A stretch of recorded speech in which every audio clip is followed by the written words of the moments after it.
जय हिंद दोस्तों, स्टडी राज 25 में आपका बहुत बहुत स्वागत है। दोस्तों आज हम यहाँ पे इस क्लास में क्या पढ़ने वाले हैं आपने थंबनेल पर पहले ही देख लिया है, लेकिन कल वाली क्लास यदि आपने देखी है तो उस क्लास में हमने पूरा डिटेल में जीवाणु के बारे में बहुत अच्छी तरीके से पढ़ा था और उसी का अगला पार्ट आज ये है। ये भी जीवाणु के बारे में ही है, लेकिन जीवाणु के आकार के बारे में यहाँ पे डिटेल में हम देखेंगे। अब यहाँ पे आपने कल वाली जो क्लास देखी होगी तो उसमें आपको ऐसा लगा होगा कि इतना कुछ मतलब डिटेल में कुछ ज्यादा था, ठीक है। हर एक फैक्ट को कवर किया और केवल ल्यूसेंट नहीं, ल्यूसेंट से बाहर निकल के बहुत सारे फैक्ट को मैंने वहां पे इंक्लूड किया था, ठीक है। ये इसलिए क्योंकि आपने पिछले वाले जितने भी पेपर हुए हैं, एमपी पुलिस का ले लो या फिर पटवारी का ले लो या फिर आरआरबी एनटीपीसी का ले लो, उनमें जो जीके जीएस का जो लेवल है वो काफी हाई था, ठीक है। मतलब लेवल अच्छा खासा दिया था। जैसे पिछले कुछ वर्षों में जो पेपर आते थे उनसे एकदम डिफरेंट था, ठीक है। तो उन पेपर को देखते हुए, उन सभी पेपर्स या उनकी एग्जाम को देखते हुए ये जो क्लास है इसको हम कंडक्ट करेंगे, ठीक है। और यहाँ पे जो क्लास है इसको भी थोड़ा सा डिटेल में अच्छी तरीके से देखेंगे ताकि एग्जाम में हमारा कोई भी फैक्ट ना छूट पाए, ठीक है। चलिए तो देखें यहाँ पर क्या है मेन पॉइंट। यहाँ पे तो यहाँ पे है जीवाणु का आकार, किसमें? बायोलॉजी।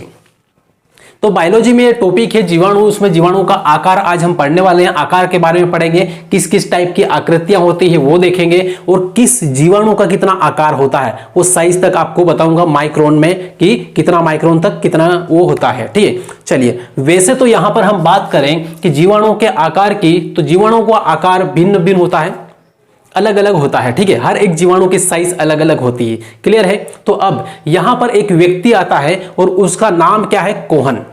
क्या नाम है? कोहन। तो कोहन यहां पर आते हैं और ये क्या है? साइंटिस्ट है कोहन। नाम याद रखना इसको, कोहन। इनका नाम यहां पर आपको यदि कोई पूछे तो 90% लोगों को, एक क्लास में मान लो 100 स्टूडेंट है, 100 में से 90% लोगों को ये नहीं पता होगा कि यहाँ पे जो जीवाणु का आकार है, इस आकार के हिसाब से जीवाणु को अलग अलग कैटेगरी में बांटने वाला व्यक्ति कौन था, या फिर ऐसा कौन साइंटिस्ट है जिन्होंने आकार और आकृति के हिसाब से जीवाणु को कैटेगराइज किया है, ठीक है। तो कौन है वो है कोहन। कोहन ने यहाँ पर क्या किया? इन्होंने आकार और आकृति, ठीक है, आकार आकृति एक ही बात है, इसके आधार पर जीवाणु को अलग अलग भागों में बांट दिया, अलग अलग कैटेगरी में बांट दिया, ठीक है। अब इन्होंने कैटेगराइज कब किया था? तो 1872 में किया था। 1872 ईस्वी में इन्होंने जीवाणु के आकार को बताया था, ठीक है, कि इस आकार में, किस आकार में कौन सा जीवाणु होगा। अब यहां पर बात करें कि इन्होंने कौन कौन से टाइप्स बताए, आकार के आधार पर जीवाणु को अलग अलग कैटेगरी में बांटा, तो कौन कौन सी कैटेगरी है, ठीक है। सबसे पहले ये देखें, तो सबसे पहला, सबसे मोस्ट इंपोर्टेंट जो पॉइंट है वो ये है कि सबसे फर्स्ट यहां पे आकार की बात करें तो शलाकवत होता है, शलाकवत,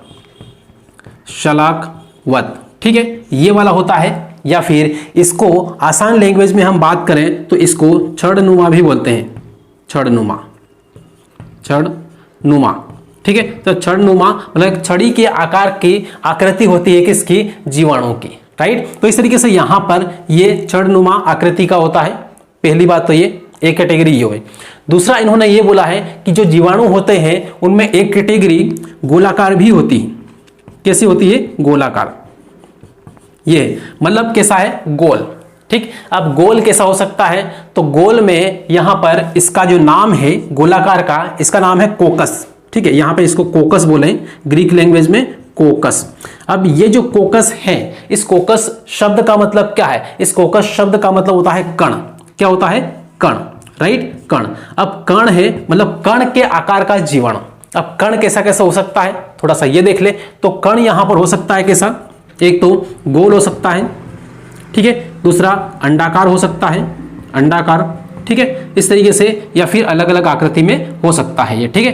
तो ये यहाँ पे आपको ध्यान रखना है कि एक कौन सा होता है? गोलाकार, जिसे हम कोकस कहते हैं। यहाँ पे ये शब्द है ना, ये इसको अच्छी तरीके से याद रखना है। अधिकतर पेपर में है ना ये वाला ज्यादा इस्तेमाल होता है क्वेश्चन में, ठीक है। यदि 11th क्लास में आपने बायोलॉजी पढ़ी है तो बायोलॉजी में ये शब्द काफी इस्तेमाल होता है जब जीवाणु हम पढ़ते हैं तब, ठीक है। उसके बाद जो शलाकवत होता है, छड़नुमा होता है, इसको हम बोलेंगे, ग्रीक लैंग्वेज का शब्द है वो क्या है? बेसिलस है। कौन सा है? Bacillus, bacillus. तो जो शलाकवत या चरणनुमा आकृति के जीवाणु होते हैं उनको क्या बोलेंगे हम? बेसिलस बोलेंगे। और जो गोलाकार या फिर गोल आकृति या फिर अंडाकार आकृति के जीवाणु होते हैं उसे हम क्या बोलेंगे? कोकस बोलेंगे।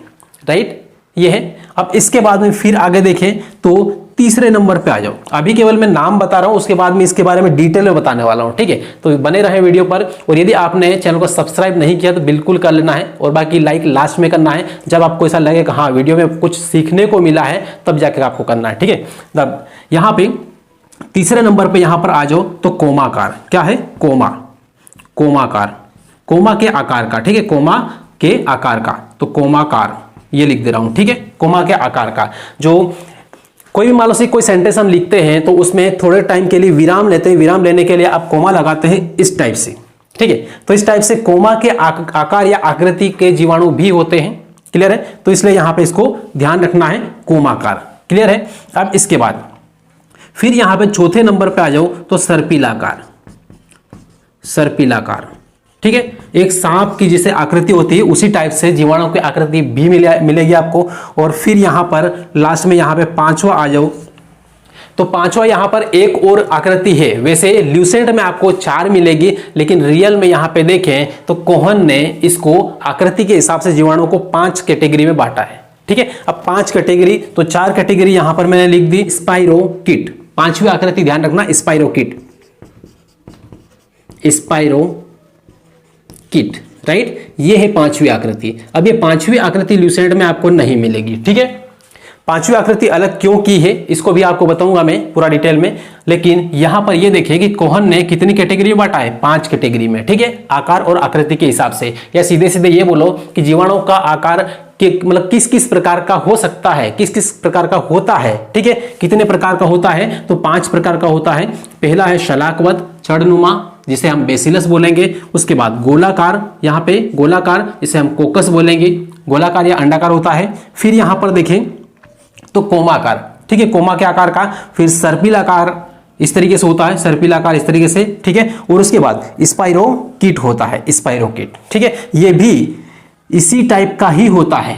ठीक है, बस ये है कि इनकी जो कोशिकाएं होती है वो मुलायम होती है, इसलिए यहां पर इसको स्पाइरोकिट को इसको अलग कैटेगरी में रखा है। ठीक है, बाकी देखें तो ये और ये लगभग लगभग सेम सेम है। क्लियर है?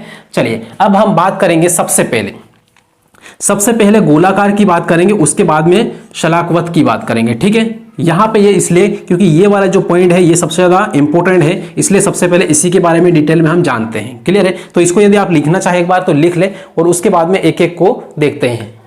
चलिए दोस्तों, अब यहां पर देख लें, और अब यहां पर देखेंगे गोलाकार जो आकृति है वो किस किस टाइप की है। ठीक है, उसमें कौन कौन से टाइप के अलग अलग जीवाणु आते हैं। ठीक है, तो सबसे पहले यहां पर देख लें गोलाकार में, जिसे हम कोकस कहते हैं। ठीक है, कोकस मतलब क्या होता है? कण। ठीक, तो अब यहां पे जो गोलाकार है इसकी आकृति कितनी है, इसका आकार कितना होता है? तो इसका यहाँ पे जो आकार है, ये आकार की हम बात करें, आकार कितना है? 0.5 से 2.5 माइक्रोन। ये इसको क्या पढ़ेंगे? माइक्रोन। ठीक है, म्यू जैसा लिखा हुआ है, माइक्रोन, माइक्रोन। राइट, इसको ध्यान रखना है कि जो गोलाकार होता है जिसे कोकस हम कहते हैं, इसका आकार कितना होता है? 0.5 से 2.5 माइक्रोन। इतना यहां पर क्लियर हुआ। अब इसके बाद फिर ये देखें कि जो गोलाकार आकृति होती है, गोलाकार जीवाणु होता है, ये सबसे सूक्ष्म जीवाणु होता है। सबसे सूक्ष्मतम जीवाणु कौन सा है? गोलाकार। ठीक है, तो सबसे छोटा वाला जीवाणु ये है, सबसे छोटा जीवाणु। ठीक है, जीवाणु कौन सा होता है? गोलाकार होता है। ठीक है, अब इसके बाद में फिर यहां पर देखें तो जो गोलाकार जीवाणु होते हैं इनमें सबसे पहला वाला जो टाइप आता है वो कौन सा है? पहला प्रकार कौन सा है? तो पहला इसमें मोनोकोकस जीवाणु आते हैं। ठीक है, कौन से? मोनोकोकस जीवाणु। अब मोनोकोकस का मतलब क्या है? तो मोनो का मतलब होता है एक। ठीक है, कोकस मतलब होता है कण। तो एक एक कण के रूप में जो जीवाणु होते हैं उसे हम मोनोकोकस बोलेंगे। ठीक है, तो देखो यहां पे जैसे मोनोकोकस में हम समझ लें कि यहां पे पूरा लिखेंगे नहीं। ठीक है, डायग्राम बना के आपको समझा दूंगा तो सही रहेगा। यहां पे एक यहां पर जीवाणु ये है। ठीक है, एक जीवाणु आपके पास ये है, दूसरा आपने यहां पे कहीं देख लिया इधर पास में। ठीक है, और तीसरा यहां पे और कहीं देख लिया यहां पे। ठीक है, मतलब कहीं भी हो सकते हैं, ऐसा जरूरी नहीं है कि जैसा मैं बना रहा वैसा ही है। ठीक है, मतलब ये कण यहां पर भी हो सकता है, ये इधर भी हो सकता है, कहीं भी हो सकता है। ठीक, तो इस तरीके से ये है मोनोकोकस जीवाणु या बैक्टीरिया। मोनोकोकस का मतलब क्या है? कि मोनो का मतलब क्या है? मोनो मतलब होता है एक। ठीक है, एक। और कोकस मत का मतलब क्या होता है, कण। तो इस कोकस का मतलब यहाँ पे कण। इतना यहाँ पर क्लियर हुआ, मतलब एक एक कण के रूप में जो जीवाणु है वो क्या है, मोनोकोकस है। क्लियर इतना। अब इसके बाद में फिर आते हैं दूसरे नंबर पे, और इसमें लिखा है डिप्लोकोकस।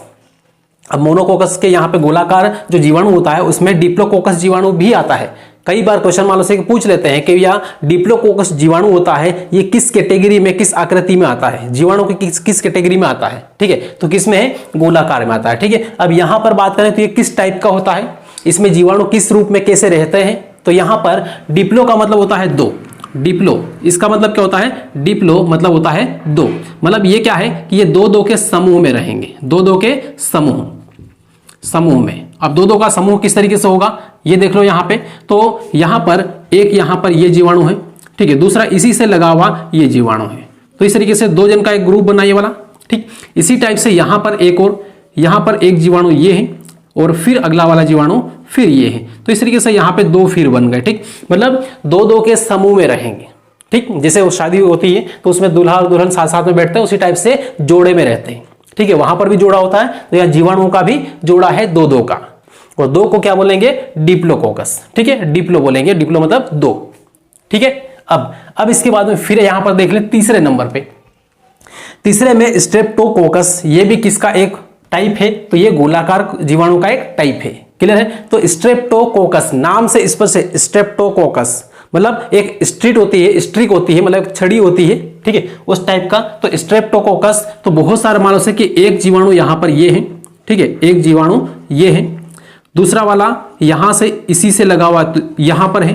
ठीक है, और फिर तीसरा इसी से लगा हुआ अगला है, और फिर यहां पे अगला है इस तरीके से लगा हुआ ये, मतलब इस तरीके से एक स्ट्रिट, एक छड़ी के रूप में होता है ये। ठीक है, ये वाला है। ठीक, ये तो ये जो जीवाणु है ये क्या है, स्ट्रेट है, एक लाइन में है। ठीक है, एक लाइन में है, इसीलिए इसको बोला है स्ट्रेप्टोकोकस। ठीक है, स्ट्रेट लाइन पढ़ते हैं मैथ्स में, एक टॉपिक है पूरा स्ट्रेट लाइन का, तो इस टाइप से स्ट्रेट है, इसीलिए यहां पर क्या बोला इसको, स्ट्रेप्टोकोकस। क्लियर है। तो ये सारे क्या है, जीवाणु है। क्लियर है, इसको बोलेंगे एक श्रृंखला के रूप में, श्रृंखला। ठीक है, तो श्रृंखला के रूप में जो जीवाणु होंगे एक लाइन से, उसे स्ट्रेप्टोकोकस बोलेंगे। इतना यहाँ पे क्लियर हुआ। अब इसके बाद फिर यहाँ पे चौथे नंबर पे आ जाए, और फोर्थ नंबर पे क्या लिखा है इसको देख लें। यहाँ पर लिखा है स्टेफाइलोकोकस। ठीक है, स्टेफाइलोकोकस। अब ये किस तरीके से होगा, स्टेफाइलोकोकस। ठीक है, तो स्टेफाइलोकोकस का मतलब ये है कि बहुत सारे जो जीवाणु होते हैं उनका एक समूह बना लो। ठीक है, आकृति कोई फिक्स नहीं है कैसा होगा। ठीक है, बस एक समूह बना लो, कैसे भी उनको बिठा दो आसपास में। तो वो क्या है, वो है ये स्टेफाइलोकोकस है। राइट, जैसे यहाँ पे मैंने बिठा दिया, एक यहाँ पर है, फिर यहाँ पर है, कोई यहाँ पर बिठा दिया, फिर यहाँ पर बिठा दिया, इस तरीके से ये सब जुड़े हुए एक दूसरे के पास पास में बैठे। ठीक है, तो ये सब क्या है, ये स्टेफाइलोकोकस है। मतलब स्टेफाइलोकोकस की जो आकृति होगी कैसी होगी, मतलब सिंपल एक समूह होगा, बस बहुत सारे जीवाणुओं का एक समूह, क्या बोलेंगे, स्टेफाइलोकोकस। ठीक है, तो एक अनिश्चित समूह, निश्चित जीवाणु का समूह। इतना यहां पर क्लियर हुआ। ठीक, तो यहां पर ये जो चार आकृतियां बनी हैं, आकृति को देख के केवल समझ जाना कि हाँ ये कौन सा वाला है। ठीक है, नाम से स्पष्ट रखना है। मोनो एक, डिप्लो दो, स्टेप्टो मतलब एक लाइन में, और स्टेफाइलो मतलब एक अनिश्चित समूह। ठीक है, जीवाणुओं का। अब सारसिनी, अब यहां पर ये क्या कहानी है, सारसिनी। सारसिनी का मतलब ये है कि अनिश्चित आकृतियां मान लो एक से अधिक हो तो उसे हम क्या बोलेंगे, सारसिनी। ठीक है, सारसिनी। तो यहां पर एक आकृति यहां पर ये है, ठीक है, एक यहां पर ये इस तरीके से, और दूसरी यहां पर फिर बन गई। ठीक, इस तरीके से। तो इनका जब समूह बन जाए, स्टेफाइलो का समूह बन जाए, तो वो क्या बोलेंगे, उसको सारसिनी बोलेंगे। ठीक, तो ये है सारसिनी। क्लियर है इतना। अब यहां पे इतना तो क्लियर हुआ है कि गोलाकार जो आकृति होती है उसमें किस किस टाइप की आकृति और बनती है। ठीक है, उप समूह, उप आकृति किस तरीके से बनती है, तो ये है मेन इंपॉर्टेंट है। और इसके बाद यहां पर हम बात करें जीवाणुओं का, सभी जीवाणु को एक साथ में मिला ले, यहां पे जितने भी जीवाणु के आकार लिखे हैं इन सभी को यदि सभी का एवरेज निकाले, औसत आकार निकाले कि सभी जीवाणु का जो समूह है उनका औसत जो आकार होता है वो कितना होता है, तो औसत आकार की यहां पर हम बात करें तो 1 to 5 माइक्रोन तक होता है, 1 से 5 माइक्रोन तक। ठीक है, 1 से 5 माइक्रोन तक ये आकार होता है किसका, सभी जीवाणुओं का, कॉमन का, ठीक है। हर प्रकार के जीवाणु की बात कर ले तो औसत कितना होगा, 1 से 5 माइक्रोन तक, ठीक है। माइक्रोन क्या है, यूनिट है, ठीक है। इस तरीके से अब इसके बाद फिर यहां पे देख लें सेकेंड वाला। सेकेंड वाला है शलाकवत या फिर छड़नुमा बोलो, एक लकड़ी के आकार का बोलो, ठीक है, छड़ी के रूप में, जो स्कूल में पहले काम आती थी, ठीक है, बच्चों के लिए। अब यहां पर इसका आकार थोड़ा सा यहां पे बना लें, ठीक है। एक यहां पर ये है, ये आ गया, ठीक है। इस तरीके का यहाँ पे आकृति इसकी बन गई और यहाँ पे क्या है, अलग अलग इस तरीके से रहेंगे, ये यहाँ से ये अलग अलग पार्ट में, ठीक। तो इस आकार का जो रहेगा उसे क्या बोलेंगे, शलाकवत बोलेंगे, एक लकड़ी या छड़ी के आकार का। जैसे यहाँ पर ये है, ठीक है, यहाँ पर ये है इस टाइप से, तो ये क्या है, ये शलाकवत है, ठीक है, छड़नुमा है। तो ये अब इसके बाद में अब इसके आकार की हम बात कर लें कि छड़नुमा होगा या फिर शलाकवत होगा तो इसकी आकृति कितनी होगी। तो अब यहाँ पर ध्यान दें तो इसकी लंबाई भी रहेगी और इसकी चौड़ाई भी रहेगी, दोनों आपको ध्यान रखना है। आपको याद सबका नहीं रखना है, आपको इसका और इसका दोनों का याद रखना है और एक औसत यहाँ पे आकार याद रखना है, ठीक है, बाकी पूरे का याद नहीं रखना है। तो यहाँ पर इसकी चौड़ाई कितनी होगी, पहला ये देखें चौड़ाई, और फिर यहाँ पे देखेंगे लंबाई, ठीक है, लंबाई। तो इनकी चौड़ाई कितनी होगी और लंबाई कितनी होगी, थोड़ा सा इसको देख लें। तो चौड़ाई कितनी है यहाँ पे 0.2 से 2.0 माइक्रोन, ठीक है, 0.2 से 2.0 माइक्रोन, मतलब 0.2 से 2 माइक्रोन तक रहता है क्या, चौड़ाई। अब लंबाई कितनी होगी, तो लंबाई यहां पर देख लो 1 to 15, मतलब 1 से 15 माइक्रोन, 15 माइक्रोन तक, क्लियर है। तो इस तरीके से ये वाली इसकी लंबाई हुई, लंबाई कितनी है 1 से 15 माइक्रोन तक रहेगा और बाकी चौड़ाई कितनी हुई 0.2 से 2 माइक्रोन तक, क्लियर रहता। बस इतना डाटा आपको केवल ध्यान रखना है, बार बार पढ़ते रहना इसको ताकि याद रहे। अब इसके बाद में फिर आगे बढ़ जाएं और आगे यहां पर देखें तो अब कोमाकार, इसमें सिंपल सा फंडा है कि कोमाकार क्या है, कोमा के आकार का होगा, ठीक है, कोमा के आकार का जो जीवाणु होगा उसे कोमाकार बोलेंगे, बाकी इसमें कोई खास नहीं, क्लियर है। अब इसके बाद सर्पिलाकार, तो सर्पिलाकार क्या है कि कुंडलित होगा, कैसा होगा, एक कुंडलित आकार का होगा, ठीक है, कुंडलित, जैसे सांप रहता है इस तरीके से या कोई स्प्रिंग रहता है उस टाइप से यहां पर ये आपको मिलेगा, ठीक। अब फिर यहां पर बात करें किसका, स्पाइरोकीट का। तो स्पाइरोकीट ये भी कुंडलित ही होता है, कुंडलित या फिर सांप के आकार का, सर्पिलाकार, ठीक है, ये होता है। बस ये है कि इनकी जो कोशिकाएं होती है, किसकी कोशिका, तो इनकी कोशिका की, स्पाइरोकीट की कोशिका कैसी होगी, लचीली होगी, ठीक है, कैसी होगी, लचीली, ठीक है। इसलिए इसको क्या है अलग कैटेगरी में रखा। अदरवाइज मान लो कि इनकी जो कोशिकाएं है ना लचीली नहीं होती तो फिर ये इसी कैटेगरी में आएगा। और ल्यूसेंट में केवल सर्पिलाकार लिखा है, मतलब इसको भी इसमें इसी कैटेगरी में रखा है, ठीक है। इसलिए ल्यूसेंट में आपको 4 मिलेगा और बाकी अलग किताब में आपको 5 मिलेगा और 11th की बायोलॉजी में आपको 5 मिलेगा, ठीक है। तो इस तरीके से यहाँ पे सारा डाटा है और काफी इंपॉर्टेंट डाटा यहाँ पर ये दिया है। और दोस्तों उम्मीद करता हूँ कि यहाँ पे हर एक चीज को आप बहुत बेहतरीन तरीके से समझ पाए होंगे और अच्छी तरीके से इसको लिख लेंगे। लिखने के बाद में 2-3 दिन के बाद में इसको एक बार फिर से देख ले, केवल हल्का हल्का पढ़ ले, देख ले, ताकि रिवीजन हो जाएगा और इस टाइप से करने से आपको ये जो डाटा है पूरा वो आपको याद हो जाएगा, ठीक है, याद रहेगा, क्लियर। तो बस ये वाली जो क्लास है, ये जो जीवाणु का आकार है इसके बारे में इतनी ही जानकारी है और बाकी इसके आगे हम इस संरचना के बारे में पूरा पढ़ेंगे, बाकी इसके अंगों के बारे में पढ़ेंगे वो अगली वाली क्लास में, ठीक है। तो इस वाली क्लास को यहाँ पर ही एंड करेंगे और बाकी लास्ट में अब यहाँ पर आपको क्या करना है, अब इस वीडियो को लाइक कर देना है, चैनल को सब्सक्राइब कर देना है और बेल आइकन जरूर दबा देना है, ठीक है। चलिए मिलेंगे अगली क्लास में, तब तक के लिए जय हिंद।